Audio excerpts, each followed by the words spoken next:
Hay historias de superación que son inspiradoras, pero que a veces nos dejan peor. Resulta que ves la historia de una persona que ha tenido una infancia muy difícil, que ha sufrido la ruina económica, que ha tenido alguna enfermedad grave y que ha sufrido otras calamidades muy duras, pero que no solo las ha superado, sino que además ha conseguido un éxito importante en su vida. Esto, de entrada, te inspira, pero al cabo de un tiempo empiezas a pensar, bueno, si esta persona con todos estos problemas tan graves ha conseguido superarlos y tener éxito, en cambio yo con mucho menos no lo consigo, esto quiere decir que soy un desastre o que soy inferior, y empiezas a sentir culpabilidad, vergüenza y emociones de este tipo, y un diálogo interno que hace que la historia no te haya servido para nada. ¿Cuál es el problema? Pues que estás utilizando una vida excepcional para compararla con una vida normal como la que tenemos la mayor parte de las personas. Por eso, en este vídeo lo que te voy a explicar es por qué pasa esto, cuáles son los errores que se cometen al valorar este tipo de historias y también los sesgos que se cometen, y también cómo utilizarlas para inspirarte realmente y no castigarte. Te explico el ejemplo de Marcos. Empieza a consumir historias de superación muy inspiradoras en entrevistas, podcasts, y esto al principio le sienta bien, nota que tiene más ánimo, que le ayuda a superarse, pero al cabo de un tiempo empieza a escuchar de otra manera, empieza a compararse. Ve personas que tienen una energía casi infinita, que tienen contactos, que tienen mucho empuje, que tienen una capacidad de sobreponerse a la adversidad enorme, y piensa que yo no tengo excusa. Pero esta frase, que empieza a darle vueltas en la cabeza, en vez de inspirarle, lo que hace es hundirle, porque ha caído en una trampa. Y es que está confundiendo lo que es una excepción con una regla. No es lo mismo pensar que esa persona superó esas adversidades que pensar que cualquier persona puede superar esas adversidades si quiere, o si pone el interés, o si pone la energía. No es lo mismo. La persona que ha superado todo esto puede ser que tenga una combinación extraordinaria de capacidades. Puede ser que sea inteligencia, salud, un carisma natural. Puede ser que tenga una capacidad de establecer contactos superior a lo normal. Puede ser que haya nacido en una familia determinada que le pueda ayudar mucho. Puede ser que haya nacido en un país o una zona geográfica determinada que también le ayude. Que haya tenido, por suerte, unos mentores excepcionales, o que haya dado con un médico excepcional o médicos excepcionales en una situación determinada que le haya ayudado a superar un problema de salud. En fin, que si miras el resultado final, parece que esto ha sido fuerza de voluntad, pero si profundizas verás que hay un montón de variables que han influido en ese resultado y que no dependían de la persona. ¿Qué mecanismos psicológicos explican lo que le ha pasado a Marcos? Pues un mecanismo importante son los sesgos, que son atajos mentales que usamos para tomar decisiones rápidas sin tener que analizarlo todo. Esto es útil, pero a veces nos lleva a errores. En este caso tenemos el sesgo de supervivencia, que es el error de centrar el análisis solo en las personas que han tenido éxito, en los supervivientes. Esto se ve mucho. Y el problema es que ignora a la gran mayoría que ha fracasado bajo las mismas circunstancias y haciendo cosas parecidas. El problema es que esto nos da una visión distorsionada de la realidad y de lo que realmente necesitamos para conseguir un objetivo o para tener éxito. Después te pongo un ejemplo de este sesgo y también del sesgo por retrospectiva. Es la tendencia que tenemos a percibir lo que ya ha pasado como si hubiera sido más predecible, más lógico de lo que realmente fue. Es decir, el que ha tenido éxito edita la historia sin darse cuenta al contarla, y lo que era caos, era azar, era improvisación, pues lo convierte en una especie de hoja de ruta coherente, cuando en realidad esto no existió así exactamente.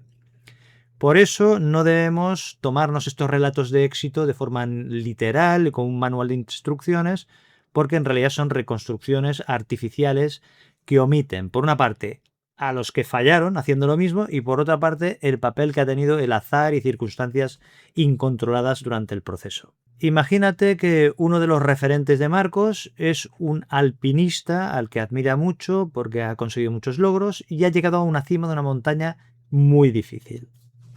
Entonces ve el resultado, las fotos, las entrevistas y va a una charla de cómo lo logró. Entonces empezamos por la trampa del sesgo de supervivencia. El alpinista les entrega a los que van a la charla un mapa basado solo en su propia ruta exitosa. Y les dice que sigan este sendero y les explica cómo lo hizo. Pero resulta que el mapa no muestra a los cientos de alpinistas que intentaron lo mismo y sufrieron una lesión o se toparon con una tormenta inesperada o no tuvieron el equipo adecuado. Entonces, al ignorar a los que no sobrevivieron, lo que pasa es que Marcos cree que el éxito es solo cuestión de seguir este mapa que le están explicando, cuando en realidad gran parte del triunfo depende de muchas variables que este alpinista no eligió, como la salud, el que no tuviera lesiones, contactos, entorno, suerte, en fin. Después tenemos la trampa del sesgo de retrospectiva. Cuando el alpinista cuenta la charla, su historia, su memoria edita los datos. Principio, nudo y desenlace. Donde hubo miedo, decisiones improvisadas, azar, pues hay construir una secuencia lógica. Hice esto, luego hice aquello, tuve este problema, hizo lo otro y llegué. El alpinista, al mirar hacia atrás, lo que ha hecho es convertir una serie de sucesos, que muchos son aleatorios, en una estrategia brillante. Entonces Marcos escucha este relato limpio y piensa que si no lo logra él mismo es porque le falta voluntad o le falta coraje. Pero no se da cuenta de que en realidad este mapa es un dibujo después del viaje. Está ignorando todas las veces que el alpinista pues, estuvo a punto de perderse o de tener algún problema grave. ¿Cuál es el error de Marcos en este caso? Pues el error de fondo de Marcos es que está confundiendo lo que he dicho antes, una excepción con una regla. Cree que el éxito es solo cuestión de voluntad, de la voluntad de seguir este mapa, cuando es el resultado de un sistema complejo de variables que no siempre están bajo nuestro control. Al tratar este relato editado del alpinista o de quien sea, me da igual, como si fuera un manual de instrucciones para su propia vida, pues Marcos se exige una perfección que en realidad ni siquiera el propio alpinista este tuvo. Entonces, su error no es falta de esfuerzo, es intentar replicar un camino que en realidad nunca existió tal como nos cuentan o como nos están explicando. Esto no le quita mérito al alpinista que lo consiguió, pero lo que nos impide es convertir un relato editado en una regla para nuestra vida o para tu vida o para mi vida, porque muchas veces es mucho más caótica que cualquier resumen que se pueda hacer de ella. El mecanismo psicológico que sigue a esto que he explicado tiene 3 pasos y que suelen pasar tan rápido que ni siquiera los notas. Es comparación, juicio moral y culpa. En primer lugar aparece lo que llaman o lo que se llama comparación ascendente. Sería decir o pensar esa persona está por encima de mí.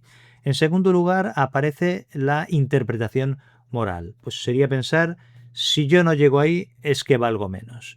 Y en tercer lugar aparece la sensación de culpa. Pues es pensar que no hago lo suficiente, no tengo disciplina, no tengo la mentalidad correcta, no tengo mentalidad de éxito y variantes. Fíjate en el salto que se ha dado en 3 pasos sin darte cuenta. De un hecho neutro, que esa persona ha logrado algo distinto a lo que yo he logrado, que puede ser muy extraordinario, de ahí se pasa a una sentencia de tu valor como persona. En realidad, el salto este no lo justifica ningún dato. Simplemente lo pone la comparación que estás haciendo y ya está. Si has visto ya el vídeo que hice sobre si quieres puedes, pues te sonará porque es el mismo veneno el que está aquí actuando. Allí el mensaje era que todo depende de tu actitud, ¿de acuerdo? Y aquí el mensaje es que si una persona ha podido, pues tú también deberías poder, si pones interés y si pones coraje, en fin. Cambias el envoltorio, una frase suena cochimbarato, pero la otra suena como a una historia real y emotiva, pero en realidad el resultado es idéntico. Lo que te dice es que tu sufrimiento es un fallo tuyo y que no es una consecuencia de tus circunstancias. Y así nos va. Aquí tenemos que ir con cuidado porque podemos pasarnos de un extremo al otro extremo. y la realidad es más equilibrada. Me explico. La idea de que todo depende de nosotros o de uno mismo es una fantasía. Pero pasarnos al fatalismo de que nada importa y de que no hay nada que podamos hacer también es un error. La realidad, como digo, es más equilibrada. Primero está el peso del azar. O sea, gran parte de nuestras condiciones de partida, la salud, el entorno familiar, el país en el que nacemos, los talentos innatos que tenemos, los contactos, todo esto son variables que muchas veces no elegimos. La voluntad no flota en el vacío, sino que está operando dentro de una historia y de un contexto preexistentes que tenemos. En segundo lugar está el espacio de acción que tenemos. No somos omnipotentes, pero tampoco estamos anulados completamente. O sea, nuestra capacidad real no consiste en controlar todas las cartas que nos llegan, sino en aprender a jugar con lo que nos ha tocado. Y esa es nuestra capacidad, nuestro espacio de acción. Podemos reconocer nuestros límites, pero esto no significa que nos rindamos. Quiere decir que no nos exijamos lo imposible y que nos enfoquemos con honestidad en lo que sí está en nuestra mano mejorar y controlar. ¿Cuál es la solución? ¿Cómo podemos utilizar estas historias inspiradoras? Pues aquí lo importante no es dejar de escuchar o leer historias de superación, sino aprender a usarlas de otra forma. O sea, lo que has de hacer es, en lugar de estar castigándote pensando por qué yo no soy como esa persona y auto machacándote, pues cámbialo por otra pregunta. ¿Qué pregunta? Pues, ¿qué parte pequeña de todo esto sí puedo adaptar a mi vida, a mis circunstancias, a mi situación? O sea, no intentes copiar la vida de una entera de alguien que es excepcional porque no tiene sentido. Lo que hay que copiar es una conducta pequeña, una que tenga sentido, como digo, en tu contexto, en tu situación particular, que puede ser, por ejemplo, pues ordenar mejor el problema que tienes delante, o puede ser pedir ayuda de forma más concreta, pues escribir lo que te pasa en vez de estar dándole vueltas en la cabeza sin llegar a ningún sitio, o dar un pequeño paso hoy. ¿Qué elementos hay en la historia que puedes imitar? El objetivo es dejar de compararte con el resultado final del otro y empezar a fijarte en tu propio proceso, en lo tuyo, en lo que tienes que hacer. Y para que esto no se quede en una historia, una idea bonita, lo que puedes usar una herramienta que es útil y que te lleva pocos minutos. La próxima vez que escuches una historia de superación y notes que te hace sentir peor, pues puedes tomar un papel y escribir 3 columnas. En la columna número 1 apuntas lo que admiras de esta persona. Por ejemplo, pues admiro que supo pedir ayuda o lo que sea. Pues en segundo lugar, en la segunda columna, qué recursos tiene esa persona o tenía que lo más probable yo no tenga. Por ejemplo, puede ser que esta persona tenía contactos o dinero o un apoyo familiar o social que a mí me falta que yo no tengo. Y la tercera columna, que esta sería la más importante. O sea, ¿qué acción pequeña sí puedo copiar hoy? Es lo que he comentado antes. Por ejemplo, pues hoy voy a escribirle a alguien, hoy voy a pedir una cita, hoy voy a ordenar mis papeles. Cuestiones que ha hecho esta otra persona, que ha explicado y que sí que puedes imitar.